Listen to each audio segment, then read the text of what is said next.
Hello students, welcome to all of you in online platform of Mahana Pratap Institute Sagwada. Today we are going to start our third lecture in the series of current electricity chapter, and our today's topic is regarding the relation between drift velocity and electric current. आज हम हमारा third lecture start करने जा रहे हैं, धारा विद्युतिकी chapter का third lecture. और आज इस थर्ड लेक्चर में हम अपवाह वेग और विद्युत धारा के बीच संबंध, उनके बीच में रिलेशन के बारे में डिस्कस करेंगे। जैसा कि हमने प्रीवियस लेक्चर में अपवाह वेग और उसके डेरिवेशनल पार्ट को डिस्कस किया था, और आज हम अपवाह वेग और इलेक्ट्रिक करंट, विद्युत धारा के बीच में संबंध के बारे में डिस्कस करेंगे।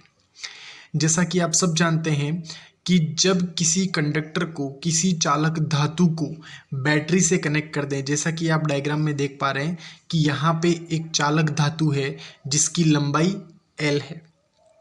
इस चालक धातु के दोनों सिरे A तथा B दोनों को हमने एक बैटरी, जैसा कि आप देख पा रहे हैं, V से कनेक्ट कर दिया है। ये बैटरी का पॉजिटिव टर्मिनल और ये बैटरी का नेगेटिव टर्मिनल। तो हमने इस चालक धातु के दोनों सिरों को V बैटरी के पोटेंशियल से कनेक्ट कर दिया है।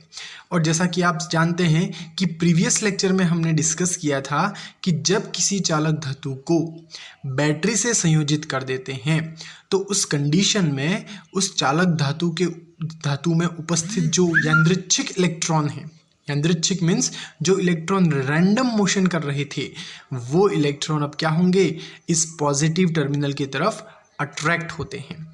और उस कंडीशन में इलेक्ट्रॉन की जो औसत वेलोसिटी रही थी, उस औसत वेलोसिटी को हमने अपवाह वेग कहा था, ड्रिफ्ट वेलोसिटी का नाम दिया था।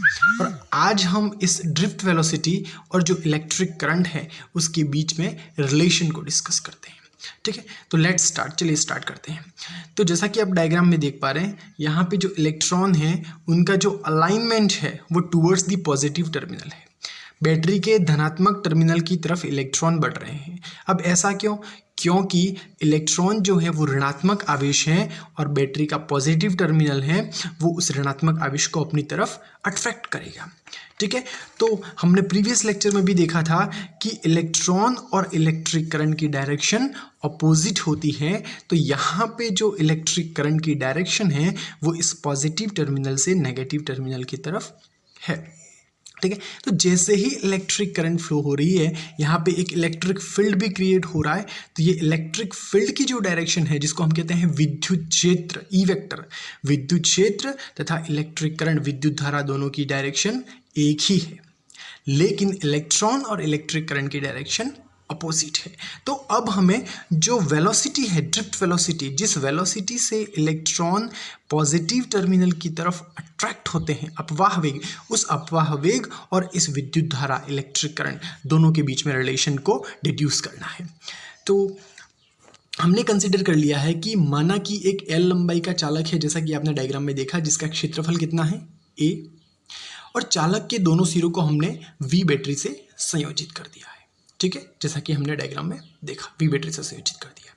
नेक्स्ट, अब जैसा कि हम जानते हैं कि इलेक्ट्रिक करंट का फॉर्मूला क्या है, the electric current is defined as the flow of charge per unit time. Electric current को हमने क्या कहा कि आवेश प्रवाह की दर को विद्युत धारा कहते हैं। तो यहाँ पर आवेश क्या है, Q, और T क्या है, समय। तो आवेश प्रवाह की दर को विद्युत धारा कहते हैं।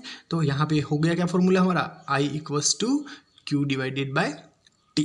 सो this is our first equation, ये हमारा पहला समीकरण है।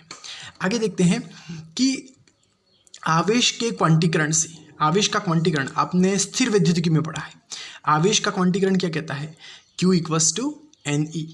Okay, and here n is the number of electron. यहाँ पर n क्या है, इलेक्ट्रॉनों की संख्या, Q क्या है, आवेश, और E क्या है, इलेक्ट्रॉन का मान, and that is what, -1.6 × 10⁻⁹ coulomb. और ये हमारी सेकेंड इक्वेशन होगी। ओके, नेक्स्ट, कि सपोज कर लो कि माना कि एकांक आयतन में उपस्थित इलेक्ट्रॉन की संख्या स्मॉल n हो। देखो यहाँ पे कैपिटल N क्या है, इलेक्ट्रॉनों की संख्या, और स्मॉल n क्या है, एकांक आयतन में इलेक्ट्रॉनों की संख्या।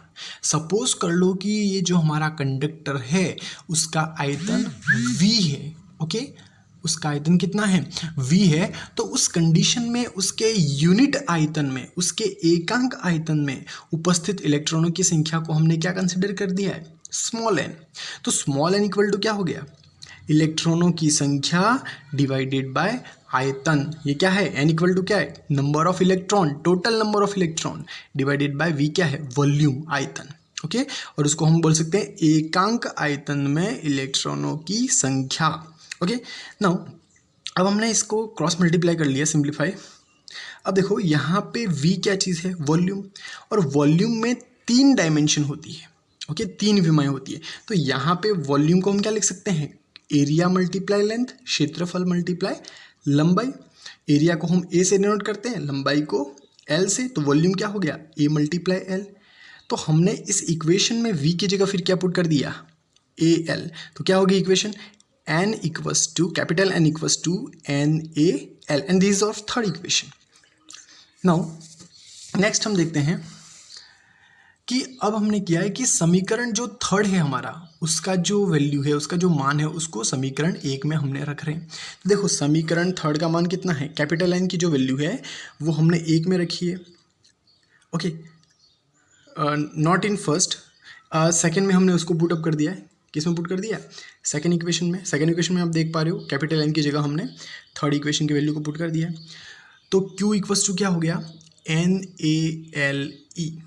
ओके, एंड दिस और फोर्थ इक्वेशन। अब हम क्या कर रहे हैं, ये तो हमारे चार्ज की वैल्यू आ गई, हमें फाइंड करना है the relation between electric current and drift velocity. तो ये हमारी चार्ज की वैल्यू आ गई। ओके, नाउ इलेक्ट्रॉनों के द्वारा L लंबाई को पार करने में लगा समय यदि t हो। अब जैसा कि हम देख पा रहे हैं डायग्राम में कि इलेक्ट्रॉन जो है वो अट्रैक्ट हो रहे हैं बैटरी के धनात्मक टर्मिनल की तरफ। कब, जब हम चालक धातु से बैटरी को संयोजित करते हैं। ठीक है, तो इलेक्ट्रॉन जो है वो यहाँ से स्टार्ट हो रहे हैं। सपोज करो एक इलेक्ट्रॉन यहाँ से स्टार्ट हो रहा है बैटरी के धनात्मक टर्मिनल की तरफ जाने के लिए। तो इलेक्ट्रॉन यहाँ से स्टार्ट हो रहा है, तो उसको टोटल कितनी लंबाई को कवर करना पड़ रहा है, L लंबाई। देखो सपोज कर लो इलेक्ट्रॉन कहाँ से स्टार्ट हो रहा है, ये इलेक्ट्रॉन यहाँ से स्टार्ट हुआ, तो यहाँ से लगाकर इलेक्ट्रॉन को कितनी लंबाई कवर करनी पड़ रही है, L लंबाई। तो सपोज कर लो कि इलेक्ट्रॉन को जो L लेंथ कवर करनी पड़ रही है बैटरी के धनात्मक टर्मिनल की तरफ जाने के लिए, उस L लंबाई को कवर करने में जो लिया गया जो समय है, जो टाइम है, and that time is to be considered, हमने उसको कितना कर लिया, t कर लिया।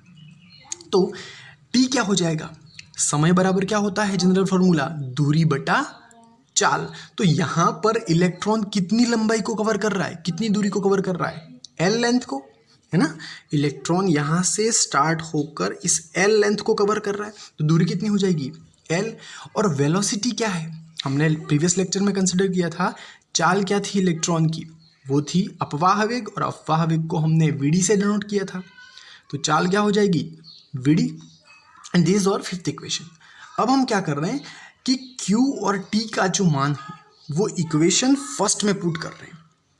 ठीक है, देखो यहाँ पे Q और T की जगह हम चार्ज और इस टाइम की वैल्यू को यहाँ फर्स्ट में पुट कर रहे हैं। तो क्या हो जाएगा हमारा next equation, NaLe divided by T की वैल्यू क्या हो जाएगी, L divided by Vd। Okay, अब यहाँ से L से L कैंसिल हो जाएगा, तो क्या बचेगा, NaE, और ये Vd अंश में चला जाएगा, न्यूमरेटर में चला जाएगा। सो हमारी इक्वेशन क्या बन जाएगी, I equals to NeaVd। Okay, and this is the relation between electric current and drift velocity. ये हमारे विद्युत धारा और अपवाह वेग के मध्य संबंध को प्रदर्शित करता है। अब यहाँ पर Vd जो है वो हमारा अपवाह वेग है, E है वो आवेश का मान है, आवेश कौन सा, electron, and that is what, -1.6 multiply 10⁻⁹ coulomb.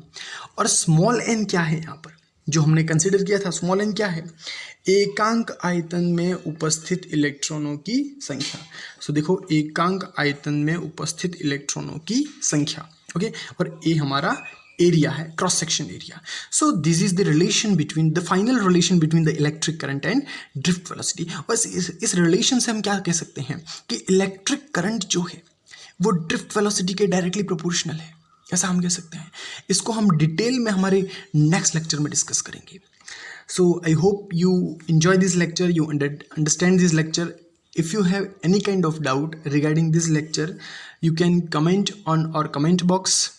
Your doubt will be definitely solved in our next lecture. Thank you.